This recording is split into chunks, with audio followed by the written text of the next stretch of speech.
a premiada e jovem escritora da Ucrânia, Vitória Amelina, de 27 anos.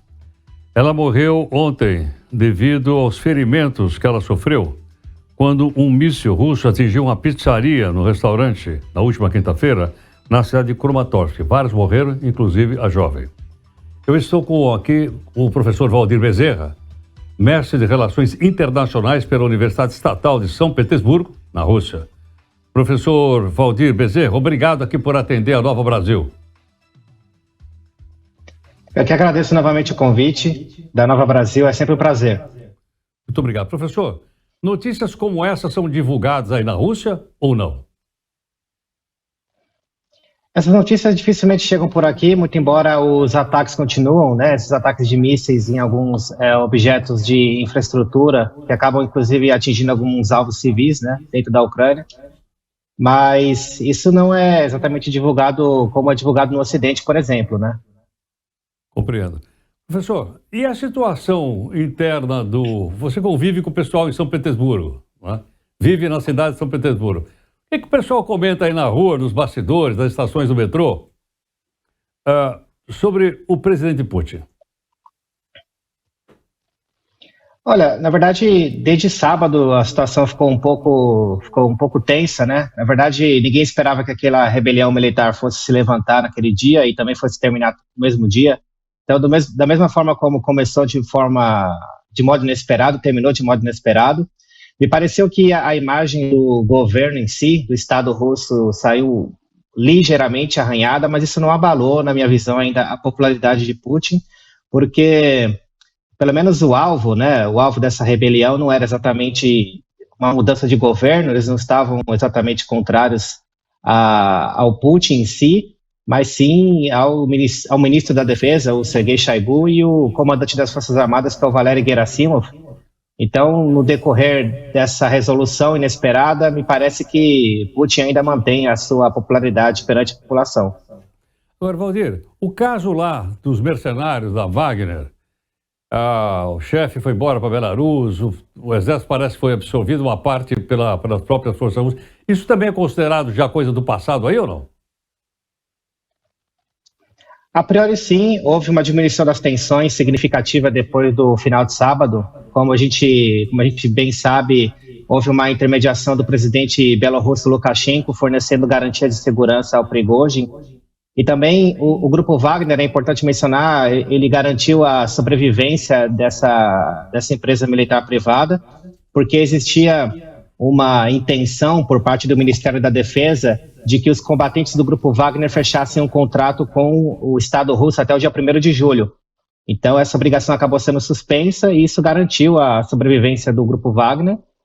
O Grupo Wagner vai continuar atuando na retaguarda do exército russo na Ucrânia e também o próprio líder desse grupo, o Evgeny Prigozhin, conseguiu, pelo menos do ponto de vista pessoal, o que ele queria. Essas novas confrontos, aparentemente motivado pelas forças russas, é uma tentativa de dizer, olha, mesmo sem o Grupo Wagner, nós somos fortes, vamos continuar na guerra da Ucrânia?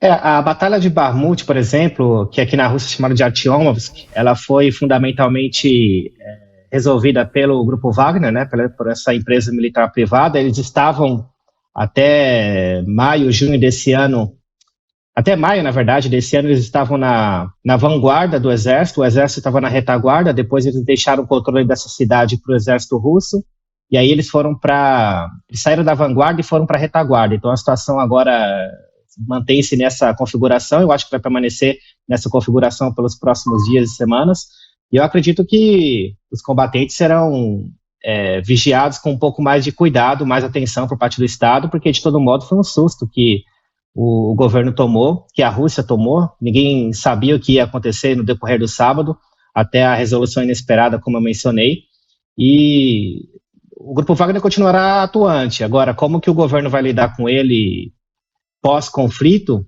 isso já levanta algumas questões, né? Eu não acho que eles vão tentar limitar a atuação desse grupo por momento. Eu acho que eles vão esperar o conflito terminar de algum modo, se é que vai terminar em breve. Eu não vejo perspectivas de terminar em breve.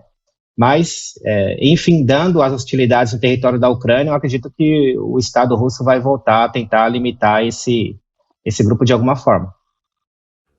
Professor, os sites internacionais são acessíveis a partir de São Petersburgo, aí na Rússia?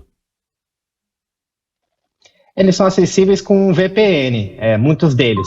Alguns sites de notícias ocidentais, as principais redes ocidentais são acessíveis por VPN, não só os sites de notícia, como também as redes sociais, Facebook, Instagram, são acessíveis justamente por meio dessa ferramenta. A maior parte das pessoas utiliza essa ferramenta, então esse bloqueio que foi feito a partir do ano passado é um bloqueio que é contornável, se eu posso colocar assim.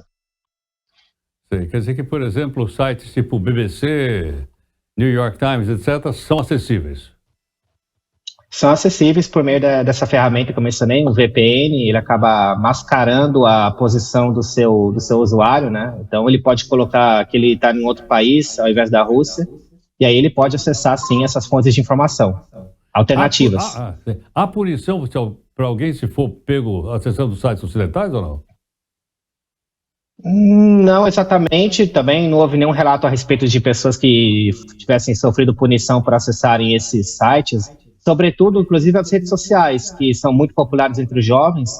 Então, essas pessoas continuam acessando da mesma forma que acessavam antes, só que com uma pequena limitação, que é justamente a necessidade de usar essas ferramentas alternativas.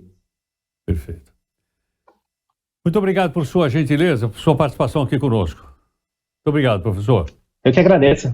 Fica à disposição. Muito obrigado, Heródoto.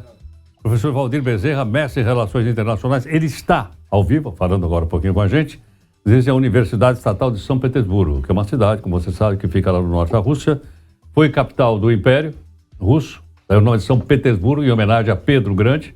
É conhecida também como a Veneza do Norte, é lindíssima cidade, tem canais. Tem o Palácio de Verão para ser visitado lá, que é muito bonito.